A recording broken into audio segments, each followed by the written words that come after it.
Good evening, everybody. Welcome to the October 6th meeting. We'll call the meeting to order.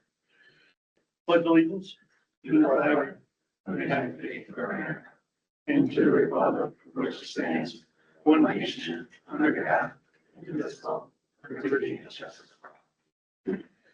You're welcome. Kevin, would you do the honor, please?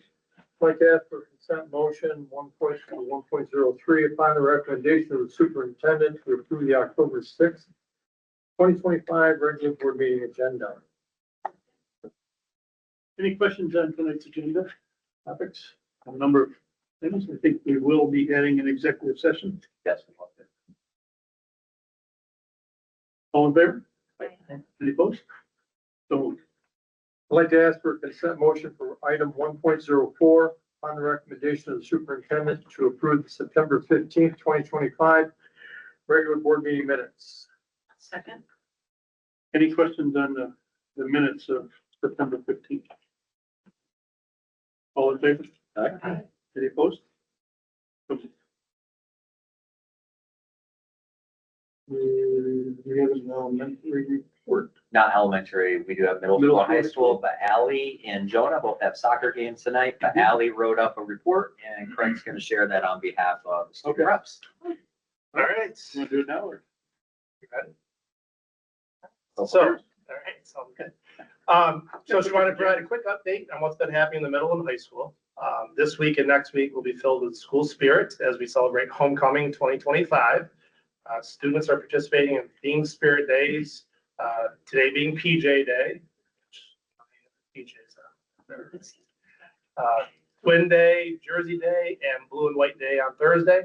And they'll come together for a pep rally as well on the Field of Dreams. Student Council has done a really good job of organizing the week, and we saw strong involvement from clubs, athletics, and the arts, including the pep band. The varsity football team will play Canasteo Greenwood on Friday night for the homecoming game, and we're also recognizing our senior athletes in the upcoming weeks. And the homecoming dance will take place on Friday, October 17th. So homecoming dance is like a week later than homecoming just because of the long weekend. They wanted to push that off a little bit to have more involvement. In addition to homecoming events, students recently took a field trip to Alfred State where they toured the campus, met with staff, explored different academic programs. And this was a great opportunity for students to start thinking about college and career options. Fall sports are continuing to wrap up and more senior nights are scheduled for soccer, volleyball, and other teams in the coming weeks.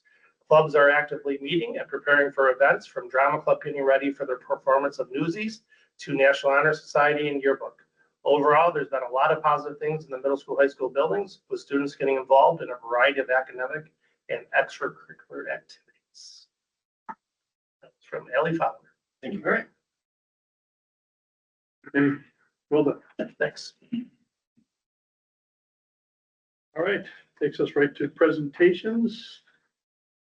We have the music department here. Good evening, everybody. Thanks for having us. John Baer. Yeah. John works very closely with our department, assistant marching band director, and is always on our band trips with us, and is very helpful. So I asked him if he could be here tonight as we go through what's coming up. So you know that years ago, high school band trip was a thing for a long time, and in 2024, we were able to bring it back. And I was really excited because it had been since 2018, the last trip. 2024 was a huge success for us. The students had a lot of great experiences. So we were at SUNY Fredonia, Cleveland Orchestra. It was a really great time. It's something that I'm excited to do again. So we're planning for March of 2026, March 27th through the 29th. We're going to head to Baltimore first and then on to the Washington, D.C. area. A lot of activities planned centered around arts and science and athletics, things like that. But our main focus on Saturday is going to be a visit with a group called the Capitol Wind Symphony. These are professional musicians from really all over the country, as many of them are in military ensembles, Marine Corps band, Navy band. Some of them are members of the Baltimore Symphony. So we had the opportunity to clinic with those folks and their director as well, Dr. William Lake, who's the director of bands at George Mason University. So we're very excited about the trip, and we're here to ask for your blessing. All right. Any questions? Any questions? Anybody on the trip? It was a huge success last time. Super excited to do it again. The highlight for us was being able to work with the director of bands at Fredonia, the alma daughter of every one of our music departments. And it was really cool. Highlight was seeing him conduct his own band on stage that he learned at. And now we get to do the same thing, but this time with a group of professional musicians, and we've never had that before. I think the kids are going to look up to these people with great awe, and it's going to be really a really great workshop. And there's fun built around that as well. It's going to be a great trip. All right. Good. Any questions for you? Entertained motion? Yep, I'd like to ask for a consent motion for 3.02 on the recommendation of the superintendent to approve the high school band trip to Baltimore, Maryland, and Washington DC from March 27th through March 29th, 2026. Second.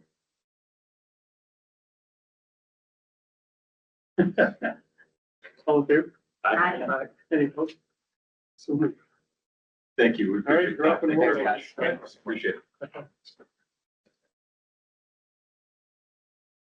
Got what I was gonna say there for a second. All right, administrative update.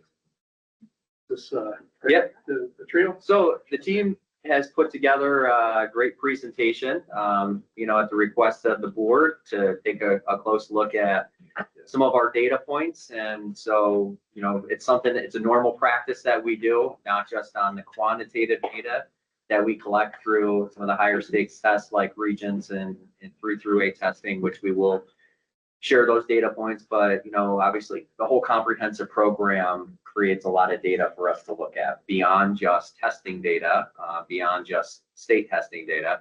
So we want to give kind of a more overview of the performance and steps toward our target areas, and really focus on not just what the data points say, but really what we're doing as an administrative team and full staff at Geneseo to make sure that, we're not just improving our data as a mark, but we're improving our overall academic program. So anyway, guys. All right.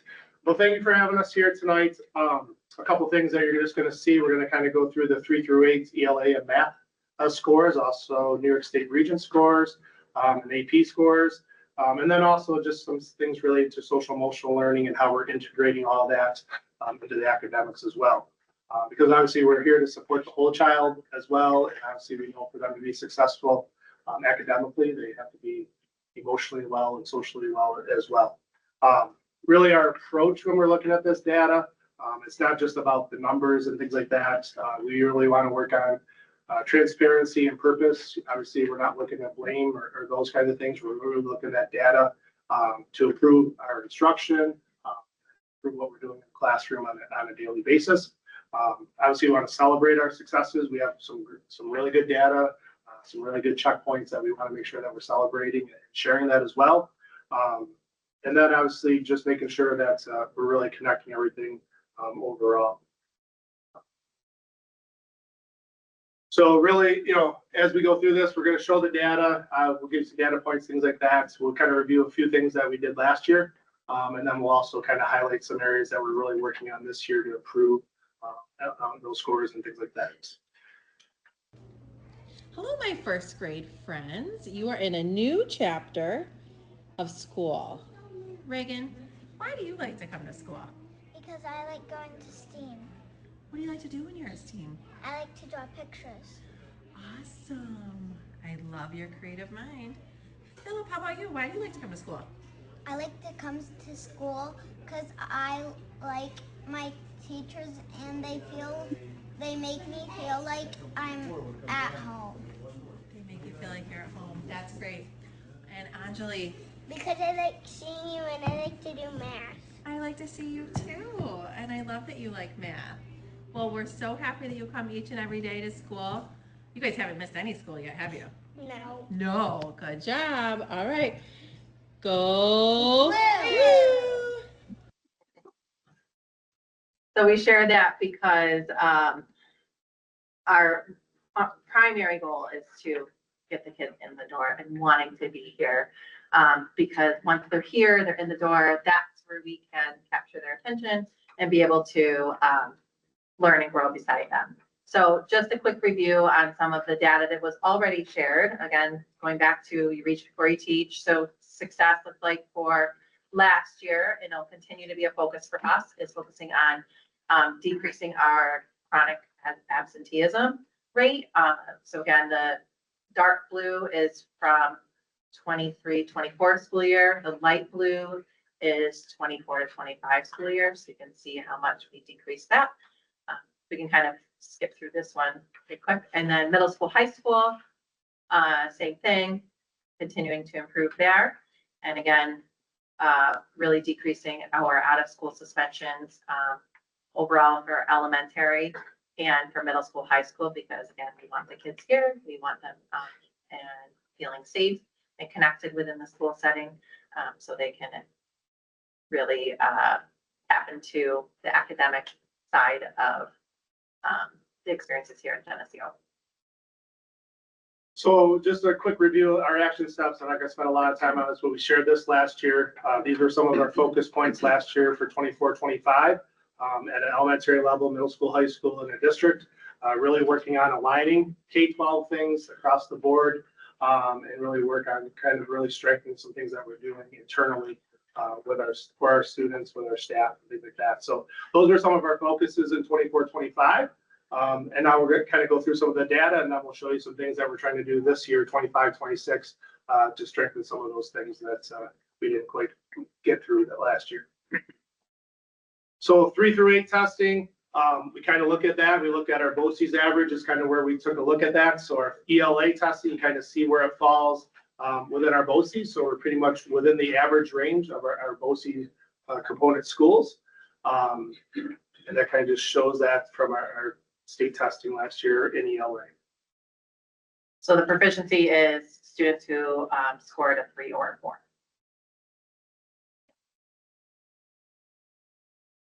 And if we look at our math 3 through 8, kind of same thing. Our BOCES average is right there in the middle. A few drop-off points there in 4th and 5th, but obviously we have some things in place and some areas that we're working on to improve those. And we'll go over those a couple at the end. But again, proficiency rates right there, and kind of see where we're at for our state test. And then also again, as our 5th grade and 8th grade take the science state test. So you see where our grade 5 is. BOCES average is about 46. We're about 38.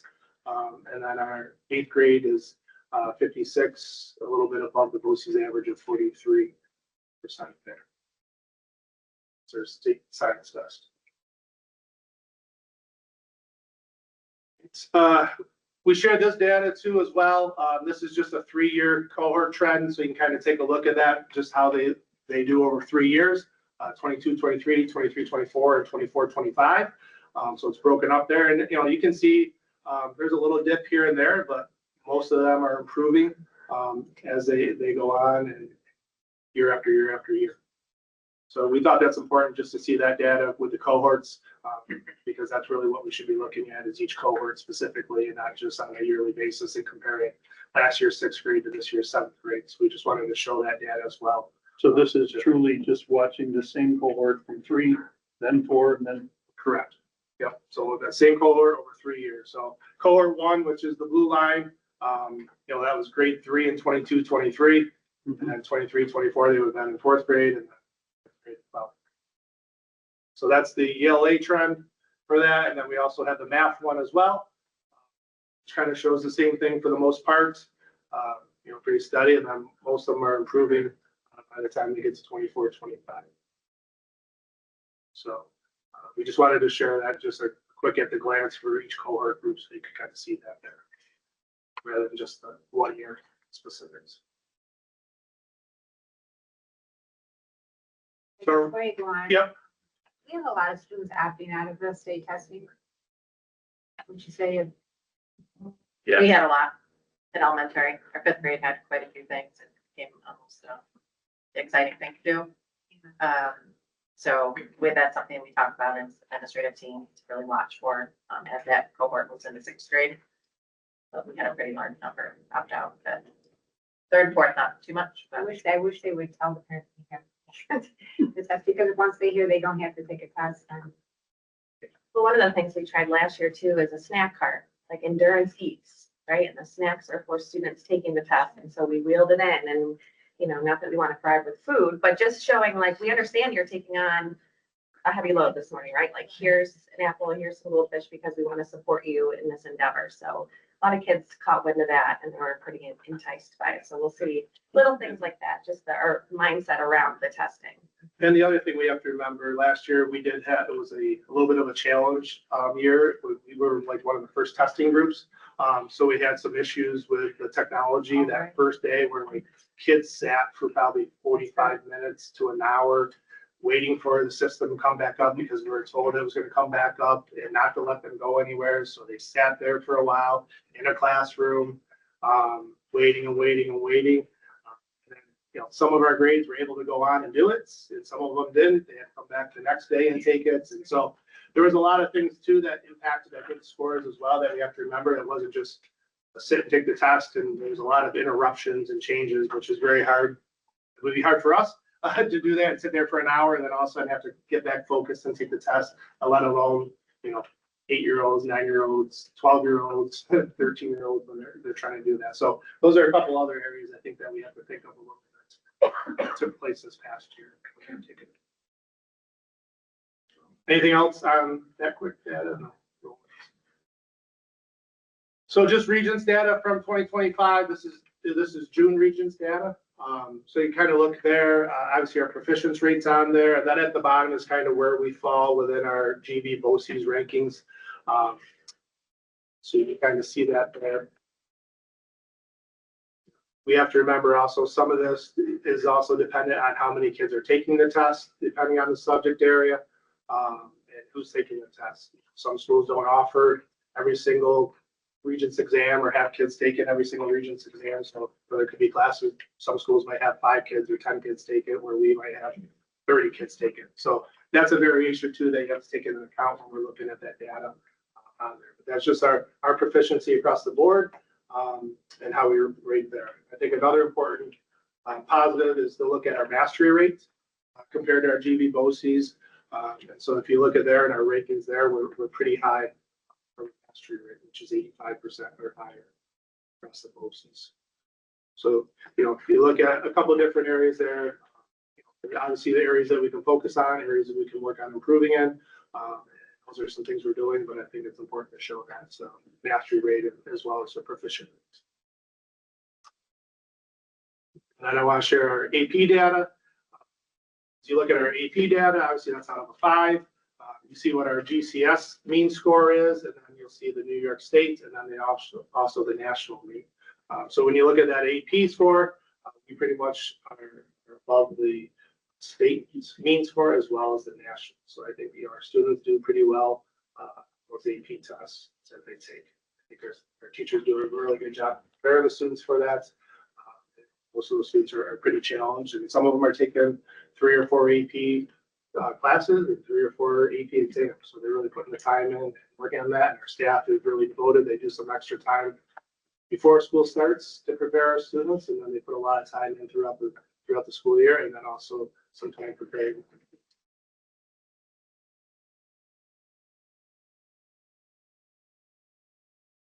So any questions on any of that data?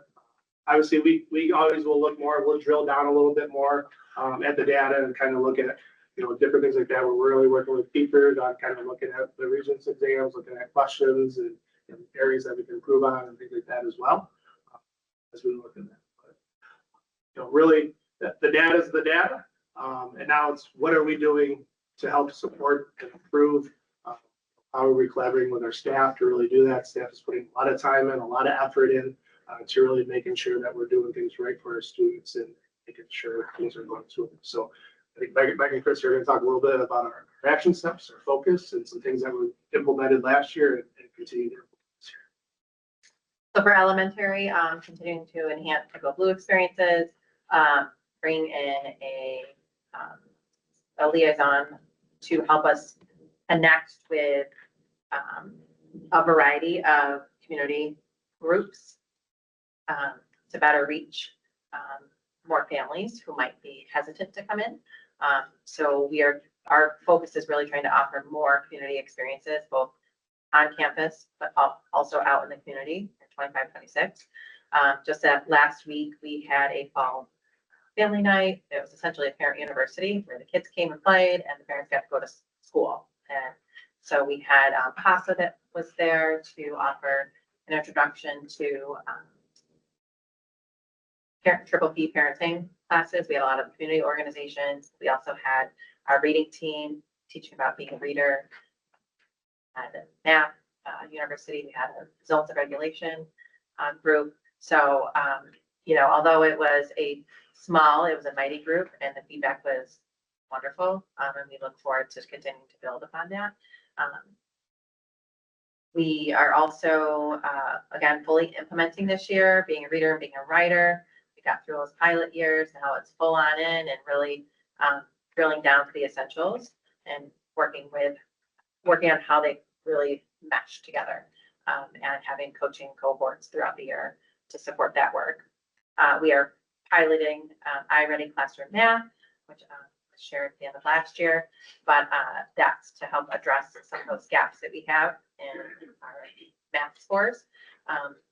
It's noticing and recognizing that maybe what we have been teaching is amazing and it challenges the kids, but it's not quite yet to what the state is asking for. So we're trying to fill that gap with having very cohesive curricular resource that has vertical connections as well as horizontal connections across the grade levels. And that connects directly to the work that we've already been doing with our diagnostic screeners with iReady.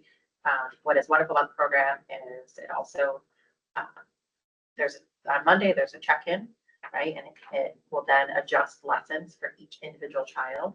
And then there's a check-out at the end of the week or the end of the fifth learning experience. And you have data right in the tip of your hands and you know exactly what to do with it. And so a truly differentiated instruction for each individual student. And then we have our MTSS coach. She has been working so hard, Christy Haig, to support tier 1 and tier 2 behavior. Again, starting up the year in that way, but now moving into the academic piece and making sure that we are reaching not high STEAM kids, but also the bubble kids, the kids who are kind of on that, like just outside of needing academic intervention services. We want to be able to give them like skill in real time to be able to have additional practice opportunities. So she's been a huge asset to the team. And for the middle school, high school, just in our continuous approach and vertically aligning as best we can, we're taking the Go Blue focus and we've asked each department to kind of realign how they approach their department meetings and their focus for the year. So yes, there's business items, there's the typical stuff that they will need to speak about, discuss, but we've asked each department to brainstorm and come up with so under our Go Blue umbrella, under our culture and climate, what can you do as a department? What do you feel passionate about? What's in your control to help support us moving forward with that? So it could be something like the English department serving as the Writing Revolution leaders. It could be math department looking at some retirements, unfortunately, coming up, and how do we best fill those gaps and fit the needs of our students now with course selections and where people are placed. So just really asking everybody to find something that their department is passionate about and that they really feel like they can use half of their department meetings to help support. With professional development, we're trying to, as much as we can, send people out to bring it back and do a lot of in-house PD. We have a lot of brilliant, talented people in-house, and so trying to make the most of what we can teach each other. One would be through BRISC. So we have monthly, BRISC is a new tool we have this year to help support a variety of things, really catering to educator AI, right? And having an embedded student component of that that's monitored. So not only is it helping our staff to become more comfortable and aware and play around with what's here for good, but it's also adding a component that eventually we can help support students understand and access in the appropriate ways too. So between that PD, between continuing the Writing Revolution, our goal is by the end of the year, all of our social studies and science speakers will have gone through the training, and we will be moving on to the next phase, which is really auditing how we're embedding it. And so that's just, it's not a curriculum, it's a resource, and it's a way to embed more writing into any content area. because more of the assessments are reading and writing intensive. So we need to know that that's not limited to just the ELA classroom. We are stringing along a lot of use of iReady. So the math curriculum has extensions to 6-8, but we also have a diagnostic tool for the first time in grades 9 through 12. So we've asked all AIS providers in ELA and math to provide that diagnostic benchmark. And so it's our first go from a high school lens of taking that and then using it to personalize instruction in AIS a little bit more, or as much as our schedule will allow us for, because those cohorts are mixed grade levels, but we wanted to make it more meaningful and targeting skill deficits too. So that's a resource that we're using. We've created trackers that have all teachers have access to. So at the middle school, it will have all students with support services, whether it's AIS, Learning Center, and it will be an informative tool that teachers can go on and update what work needs to be done, upcoming assignments, so that if I have a student in Learning Center or I have a student in AIS, I know pretty much what they're expected to be doing that entire week. And so I can help provide support instead of relying on, I'm doing detective work and searching for all these things, or I'm just relying on what the student shares. So it's meant to be a more proactive, real-time account for what we can help support students with. I will say along those same lines, we're looking at small ways now that we can have bigger impacts. So the middle school schedule, we had a third period giant study skills, not conducive at all to a study skill that was in the large cafeteria. It was basically, if you're not in the chorus or support service, you were kind of in this area. So 40 plus students. So we've looked at schedules, we've reconfigured, we've talked to team leaders, we've met with different providers that period, and we've restructured it. So now we have 2 smaller study skills. We have students placed in different support services who may not have needed it at the beginning, but now we're looking at data and we're thinking this could be a helpful addition. So it's actually presenting an opportunity for them to use it for study skills and to actually have a teacher for 20 students versus, in the cafeteria where they're not getting that small group instruction. And then with our district, so a lot of these are the same that we've carried over. We continue to work and really focus on our vertical alignment. We're continuing to audit what local curriculum we have and how we can move forward with finalizing department work on those pieces. We have, in the next slide, we'll talk about this too, but as a K-12 mental health team, we've really started to look at how we can universally combine forces, if you will, and meet monthly and stay up to date on different initiatives and just have that communication piece. So again, we're a small district and we're all on the same page and using the same practices and procedures. We're sending a second cohort to the RTI at Work conference at the end of October. So we'll have 20 people who have at that point then gone through that training. So we'll be able to add to our guiding coalition from last March. And just a continuation of looking at the many ways in which we can connect with the community. So I think if we go to the next slide, it kind of builds on some of those. But we know if we don't have this right, nothing else we do matters. Right? So we need to make sure that we get kids here and they feel good about school and they feel connected. Otherwise, we can do all we can and we're not going to make the progress that we want. So some of our Go Blue highlights as the foundation, we celebrated the month of leadership as our trait of the month for September. We had our first ever Bridge Builders orientation, and we will be having our first quarter check-in. In fact, I heard from a student today say that a 9th grade student who had been a part of her cohort, she was a Bridge Builder, didn't say anything that day, seems very reserved, quiet, but has been asking her almost every other day, when is the next check-in? So it's just a reminder that you don't always know on the outside how you're impacting people, but we think that this has been a really positive addition and we look forward to continuing it and improving it. I mentioned the monthly district mental health team meetings, our welcome back, so our kickoff event that we thought was a great first event, and we look forward to building that up even more next year. The goal again was to initiate that connection from the get-go. So we'll look to continue with that. Big Blue, Little Blue is getting started this week, and I was floored when I walked into the meeting for anyone interested in becoming a new big, not returners. And we have, I think I checked this morning, I have 60 applications of students in grades 9 through 12 who are newly applying to become a big. I then have 30 returning bigs from last year who have reapplied. So I think that just speaks tremendously. And that's such a crucial part of anything else we want to do. It has a big impact. I was walking an elementary student down to the elementary the other morning. And I was walking and there was a high school student waiting out there and they connected eyes with each other. And they're like, oh, you're my little, they ran over, gave each other hugs and everything else. And that's from last May or June.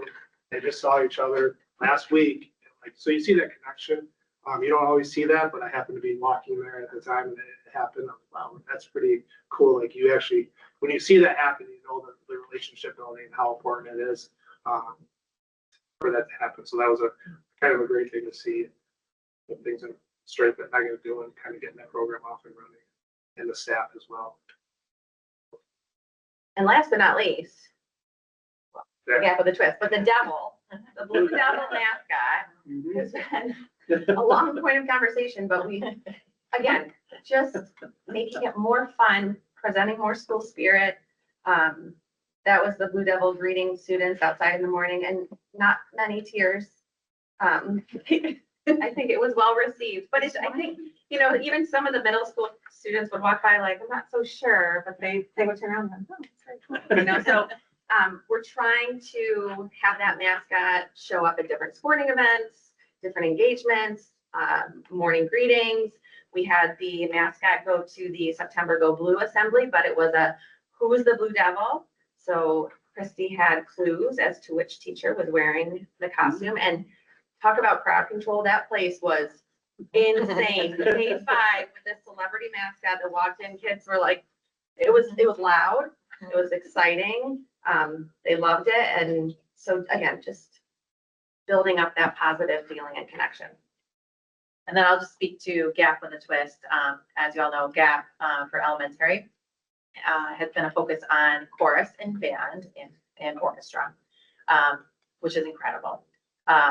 We have the kids sign up in the springtime for all of those opportunities. It does leave back a pretty large group of kids who do not participate in fine arts. So we came together with the 4th and 5th grade teachers, the special area teachers, and we said, how can we reach all students? And I have to say, it's been awesome. We have opened up a variety of clubs there that students are able to take part in. So there's a photography club that's led by Andres Sagato. So they, Mr. Holt was so kind and got them actual real cameras, not just smartphones. So they learn about the history of photography, and they actually go out and they take photos, which will then eventually lead into photos that will go into another group that's working in Canva, and they're going to be designing newsletters for 4th and 5th grade. We have an art group with Mr. Wedge, and Mr. Rose, who are working together.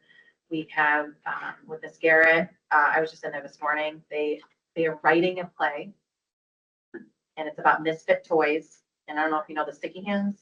Okay? Well, sticky hands are really the misfit ones that are really dirty and gross. Nobody wants them. And I connected immediately with that. But they're writing the play and they're like practicing it, and they're going to be sharing and presenting. My goodness, it's incredible. So again, that is getting the kids in the door, 7:45. They go right to their GAP locations. It's Monday, Tuesday, Thursday is when we have GAP for all, we say. And it used to be guided additional practice because the kids who were left behind, or like who didn't take part in the chorus, band, and fine arts, they might play chess, or they might do some additional guided practice. But now we shifted it and it's gather, achieve, perform. So all students are taking thing. So to try and increase the attendance and on-time arrival. We were lucky enough to have Duncan Kirkwood come present to 3 different groups. We had 3 through 5, 6 through 8, 9 through 12. And he was a speaker at a leadership conference a few years back. And every student that came back thought, oh my goodness, we have to get him to speak here. So he's been on our list for a couple of years now. So we were finally able to get him. And his message is really about resiliency and really about finding your purpose and passion and taking the initiative to seize opportunities and being a leader. And he was able to weave in our Go Blue traits And it was very inspiring. And we had a ton of students have positive comments afterward. This comment in the corner is from a parent who posted about how her son came home inspired. Not that it's necessarily provable. We had a couple students who chose, instead of staying in their current English class senior year, they're like, you know what, I'm gonna give this challenge a try. They said, I don't know if it's because of the assembly. I'm not saying it is, I'm not saying it's not, but I'm gonna give this a try. And so regardless, right? Just inspiring students to wanna do more. Remember that they're capable of that.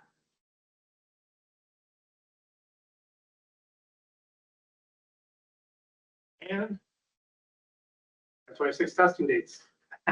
So, no, overall, those are really, we wanted to show you the data overall, just kind of where we were. But I really think it's more important to really hear about all the other things, all the other supports, all the other interventions, all the things that staff is doing. We're trying to build that relationship with the community and really work together collaboratively to improve our student achievement data by doing a lot of it. Because I think that's the way we're going to do it, is getting our students here in school, having them be excited about being in school, and really making sure that we can provide them some sound instruction to improve that data. So really that's, part of our highlight of that is just to dig a little bit deeper, work well for staff. Questions? Doing a wonderful job. I really appreciate all your efforts. Yeah, well, clearly want to thank you for the data, well represented and presented, but also for the action plan that gives us a sense of what's taking place next. We really appreciate that. Are you properly budgeted for everything? There's a lot up there, and it looks like a lot of engagement, involvement from a lot of people. Is there anything we can do to help you further in that, budgets or otherwise? I know it's kind of mid-year here, but hopefully this was all incorporated into the budget. Yeah, last time. I think there's, I think there's two things. Obviously, being right now a targeted school or a school with need of improvement and things like that, that's helped us a little bit with a lot of these. Obviously, getting some funding with that's allowed us to do a lot of the different things we're doing. Obviously, that's going to carry on probably, hopefully, over the next couple of years, that funding source and things like that. But I do think those are conversations that we will have to have if we're going to continue to do some things move forward. But I do think a lot of things we're doing are internal things, working on some of our systems and our processes, and having those internal conversations. Our staff is really good, and it's really about getting them on board and involved and working collaboratively with us to really improve those areas and things like that. So I think, money is always great. And nice to have. It's not just money. I think we're trying to do those things, and I think those are conversations. I had conversations with Sarah. I've had conversations with Allison about things that we can do differently moving forward to really help our staff. Students. Thank you. Very much. Well done. If I could just add, I don't see all the day-to-day operations that go on, try to be out in the building and as visible as I possibly can. I think I've done a pretty good job of that so far, but even being the superintendent in this district, living it every day, when I see it on the screen like that and what has already taken place in a month, you'd think this was a presentation given in January over what's happened in the first couple of months. So kudos to the team who's done such a great job across the board, getting students acclimated back into the building in the amount of amazing events and culture builders and just strengthening the overall, vibe within GCS has been tremendous. Feels good to be here to be part of it. So great job to you guys. Good.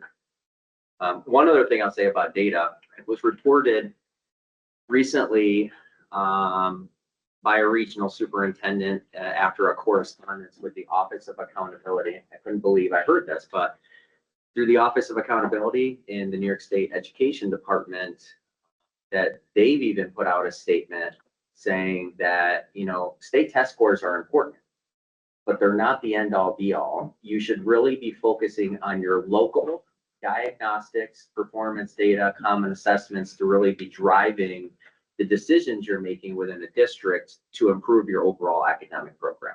They're snapshots, right? And to the point of what the team was saying on the first day of testing, it was a mess, right? I wasn't here. But from what I heard, it was a mess. And you're asking kids to sit around for 45 minutes to an hour after they think they're getting started. Obviously, that's really impacting and carving out some of their stamina, carving into some of their stamina. And so, you know, you look at these data points and you wonder how much of that is really a valid data point for all those students. So therefore, you take it, you look at it, you dive into it, and you try to make some adjustments from it. But the most important thing is all of the information we're collecting on a daily basis through our local programs and softwares that we're using. So I think it's an important thing to remember. Good points. Thank you. You're next on the agenda. I am, here I am. So a lot of the things I was gonna share, they actually touched upon really well in depth, so I won't go into that, but as you know, our Big Blue, Little Blue program is getting off the ground, and I wanted to highlight the increase, right? And I heard the gasps and ahs when you heard the number of increase, but that's fantastic. And that goes to show the momentum that's been created in the past year. Word is spreading what a great program that is, and other kids want to be involved in it. Of course, the littles always want to be involved in them because they get to look up to the role models, but that says a lot about our students if you think about it, in terms of the older students wanting to give back to the youngers. So that, I think that's absolutely fantastic. Christy touched on the great parent night, parent engagement night. What a fantastic opportunity for parents to come in and learn more about, you know, Parent Square and how to create strong readers at home and strategies for math engagement and solving problems. And the whole idea around social emotional learning and zones of regulation and what is emotional intelligence. What a fantastic, we heard a lot of positive feedback. You know, it was a good start to something that I think is going to continue to spread, develop, and grow in the following years, just like many of the new initiatives we're trying. So all departments have been really busy across the district. You know, Sarah and I have been diving into some special ed conversations, and we kind of had a little discussion about that at our subcommittee meeting tonight, just around the idea of, you know, providing services and meeting all students' needs. As you know, special education has quite a range of a profile and needs of the students, and the needs have significantly increased since the pandemic. And so we're having a lot of regional conversations on how we best meet those individual student needs through the profiles, whether it's teaming up with other school districts around us. We're looking at BOCES programs, looking at the challenges and the barriers that we have in front of us, such as a teacher shortage, right? You know, so there might be ideas for getting programs off the ground, but finding the right fit for some of these special education programs isn't always easy. So we're looking at those barriers and how we can get around that at the regional superintendent level, as well as the director level, and working really well with GV BOCES around that. So I look forward to seeing what we can do, not just to, again, look at individual profiles of students, but how do we build a comprehensive program that's really focused on continuity through K through 12. So that's a major focus for us. This Friday, we have Superintendent's Conference Day. As you know, our focus is going to be on safety. Again, an overhaul or review of our safety practices in all of our emergency procedures. We are teaming up with Geneseo Police Department. Sergeant Lana and Chief Osganian will be coming along with Joe Hopper to help us run some tabletop exercises, which is a really great way to look at our systems and try to plug some holes. I think we have some great safety procedures here in the district, but there's always room for improvement. So teaming up with law enforcement is a great way to do that. They bring great different lens than what we have as educators. We're looking at individual practices that we have in each one of the classrooms, all the way from how's your classroom set up to, you know, each teacher has an emergency folder that has certain components in that. So we're doing an audit of that system as well. And again, just an overall review of our emergency procedures. So that's our Superintendent Conference Day coming up here. As you know, I've heard a lot of great feedback on this, and I know a couple of board members even said something. Our presence on social media has grown significantly ever since our social media challenge that we put out. Lots of staff members are telling our story and taking pictures of what's going on in the school. And so many people don't understand all the wonderful things, just like what we just heard right here about all the great programs. And now we need to put that out there because, you know, it's important that the community knows what their tax dollars are going toward, what the energy of our teachers and our support staff are, you know, putting into the overall education of our students. And it's really fantastic. Some of our social media numbers, clicks, likes, interactions have increased by over 600% since the beginning of the year. So pretty fantastic. We're going to keep doing that. We're getting a Geneseo Instagram page launched as well, because we know there are different demographics from people who are on Facebook to different generation, right, that are on Instagram. So we're looking at trying to hit the audience in different ways. So that's our social media. And lastly, I would like to provide an update to you guys as well as the community on what we have done since the beginning of the school year around our transportation. We heard, you know, the situation at the beginning of the school year on day one where 2 students were accidentally put on the wrong bus. And so from there, we did an immediate look and audit of all of our practices. Okay, and so it's really important that we share out the areas that we felt we could improve in and the action steps that we put into place. So to start out, comprehensive from the drop off to the last kid that's the drop off in the morning to the last kid that's dropped off in the afternoon, looking at every stage along the way and what we can do to make sure that students are safe. Well, I feel like we did a really great job, or have done in the past year at Geneseo, a really great job of making sure that all students are safe all along the way. Even when mistakes happen, there are always ways to improve. And we have found additional verification steps that, like a second review of transportation assignments that to possibly reduce errors. We're ensuring through different internal procedures that daily attendance is taken and audited on a regular basis on the bus for every single bus driver as the students come on the bus. And we've even looked at some of our buses that show up kind of right at the end of the time for students to get on the bus. We have, you know, even assisted, some of our staff members here have assisted in helping to take attendance and do head counts before the bus even arrives for those that have to run to BOCES and back. We've strengthened our dismissal procedures by improving our staff communications between the dismissal area in-house within the office. We have done a cross-check of parent pickup, a verification of the official parent pickup list before releasing students, even increasing within our electronic system, inputting student ID numbers and ensuring that every parent, guardian, or designated person to come pick up is giving the student ID number as a security code as the students are being picked up. Right? And that's a great safety check right there. We've also looked into another layer that I think is really going to help us. We've ordered decals for our buses that we know some regional schools are doing that are associated with animals. So each bus will have an animal decal, and then each student that rides that bus in elementary school will have a clip of that decal on their backpack. So again, even though the bus driver is taking attendance, it's a great visual cue for staff members, teachers, as well as the bus drivers to ensure that that person belongs on that particular bus.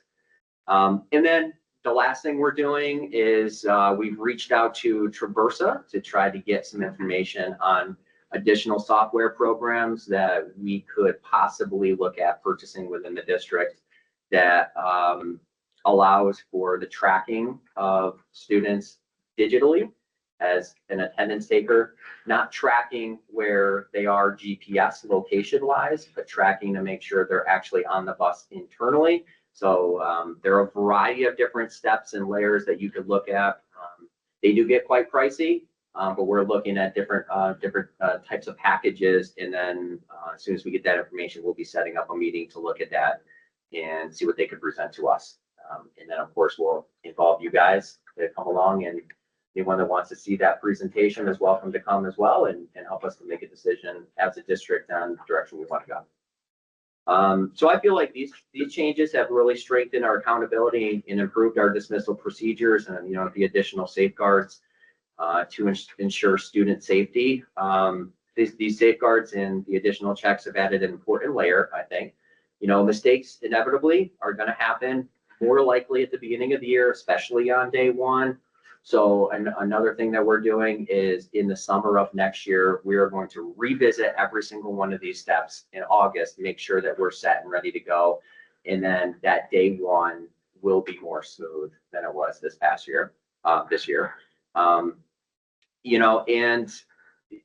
we're in a human business, right? And our procedures are driven by humans. So there is definitely a human error component, but I think with everything that we've done in our overview and the changes that we've made have now really put us in a place where we're decreasing the chance of that human error, right? It's about cross checks and checks and balances. So that's what we've done comprehensively within the district over the last few weeks to make sure that all of our students are safe at all times. Any questions from the board? Good. Okay, thank you. Well done. Thank you. Thank you. And Thank you all. to the team that was Yeah. a big part of it. It was definitely a good about it. So Nobody signed it. Good. Thank you. Okay, nobody signed in for community. So we'll go to committees. Audit met tonight? Yep, so audit met tonight. We took a preliminary look at the reserve plan for 6. Talked about instituting a 3 to 5 year plan. Looking out and planning for things. We also talked about the process underway about building a database to track possible upcoming retirements so we can help budget for that in the future.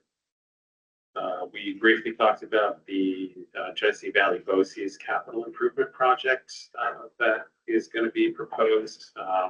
We talked about having Kevin McDonald come here to present and suggested that it be open to the community, so that they are aware. Because all GB BOCES districts will have a financial component to that. So it's important for our members of our district to be aware. We talked about what a fantastic management of our fiscal processes was last year. We'll have more definitive numbers after the official audit is gone over with us. We received the audit draft, which has arrived, highlighted some areas for improvement.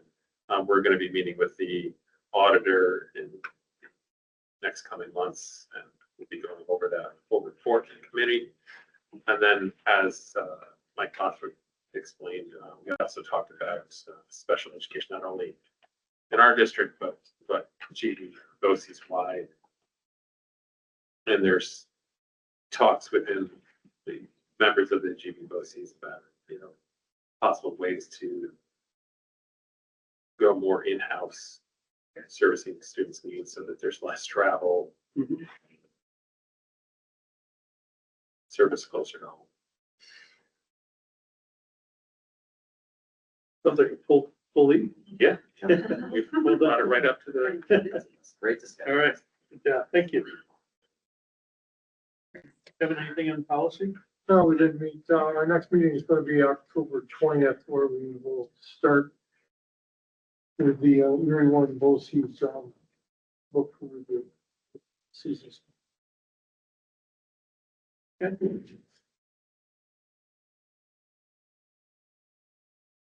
I got anything on GCEF?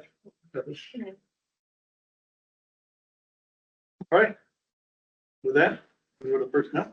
Under personnel, I'd like to ask for a consent motion for items 8.02 through 8.20. We have a lot of personnel items here, mostly substitutes, changes, a lot of coaching. Any questions on any of the personnel items? All in favor? Aye. Any opposed? Abstain from 8.12. Okay. So move. All right, under new business, I'd like to ask for a consent motion from 9.02 through 9.06.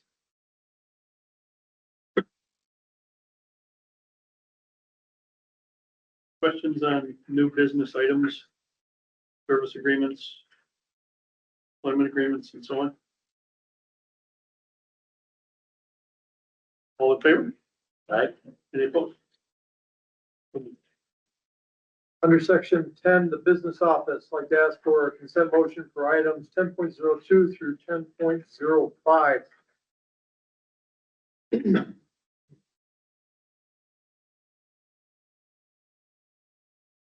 Just from as we go to this, I want to thank all those who have contributed. There's a number of contributions primarily to the volleyball team and girls soccer team. Thank you to all those who donated to the specific causes. Any questions on any of the items? All in favor? Any opposed? So moved. All right, just, Like, if I could, just real quick, 9.07 was a discussion regarding the district-wide safety plan. yeah, Just wanted to report out that, yep, the draft is online. It needs to be online for 30 days to seek any kind of feedback internally or externally within the community. So it's just a compliance thing.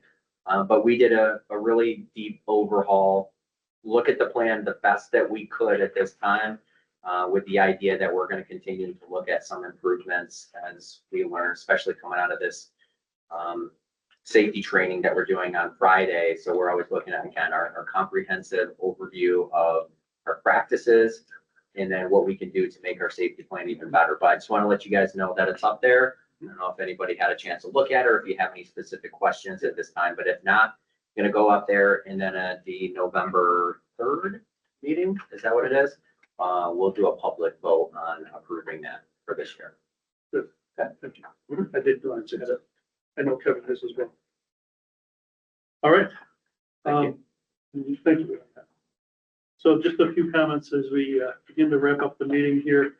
I want to thank everybody for the data presentation tonight, and not just the presentation, the entire amount of work. The leadership team, the GFA, elementary, middle, high school team in general, who have really, what I saw was great progress. Great progress in many areas and action items to kind of close the loop where needed. That's just tremendous effort on everybody's part, so thank you. I did have a chance to join in and watch Duncan Kirkwood for a little bit of his time. And I would, in addition to his presentation, which was inspirational, what I really saw and witnessed was the students engaged. He couldn't get enough students.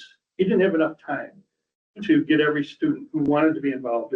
So it was just, from my perspective, I just sat back and watched the students, how enthused and excited, and engaged they were in his presentation. So well done there. Mike, thank you for bringing up the transportation. I was going to make a few comments, but you covered it. Okay, so there will be a little additional follow-up with some community members in the very near future, and I'll work on that. Capital project, maybe if we can start incorporating a little bit of discussion on that. I know we're still in review with SED, still waiting for their approval. But I know that the team is working on planning and getting ready for that once it's done. So we can, in the future, start incorporating some additional conversations. A little bit and make sure everybody is aware of what's taking place. Yeah, and I think it's important for the community, if you don't mind me interjecting real quick. We've been kind of waiting for that, on our edge of our seat for that final approval. And then, I've been waiting to do an update to you guys and to the community on where we stand with that, but I've been waiting in limbo. But I do think it's important because I've been thinking about it. Even if we're in limbo, I think it's important that we put out that we're still within that phase in case anybody is wondering within the community. We're still within that phase of waiting for final SED approval. You know, in discussions with SEI architects as well as campus construction, everything looks great, right? Like everything looks like we're getting little pieces of feedback, we're making adjustments and sending them back, but we don't anticipate any struggle with that. And then we're looking at the next phase, which would be planning the bidding process, being ready to roll on January 1st. But we have an OACM meeting tomorrow and Good. we'll continue up with. And I know you're all planning, and because we've had some conversations on this, that the logistics of once the project starts, how do we manage the logistics in and around the school district while everybody's coming to school and some variety of areas that you're looking at. Right. Good, thank you. To the board and to the leadership team and community in general, that right now we're planning to have a Board of Education and district retreat on October 21st. That'll be at night here. At this point in time, I did send out to the board just a very rough draft. It's got the agenda down there, but a few other things. I know Mike is working on some of the district related information for that session. This will be the first of what we'll say 2, maybe 3 sessions between the fall of 2025 and spring of 2026. Right now, the agenda, the 4 main topics are goal setting, the budget parameters, which I expect to probably be talking a lot about in audit as well. Communication in general, internal and external, and the process of strategic planning and trying to lay the foundation for that. So those are the 4 main topics. There will be a variety of subtopics below that we'll get into in the conversations. Some of those subtopics might be STEAM, incorporating multi-year planning for STEAM, portrait of a graduate, multi-year budgeting and asset management, as well as potentially getting into some discussions around GCS branding and where that might go. So that's the kind of agenda at this point. We would also anticipate as part of that to kick it off, have an open discussion for a period of time, and then in about a 3-hour session, a portion of that, maybe the latter half of that, the breakout sessions and discussions with various parties. So with that, any feedback any of you have, please pass it along. Those are all the comments I have. Anybody else want to add anything? Nope. Okay. With that,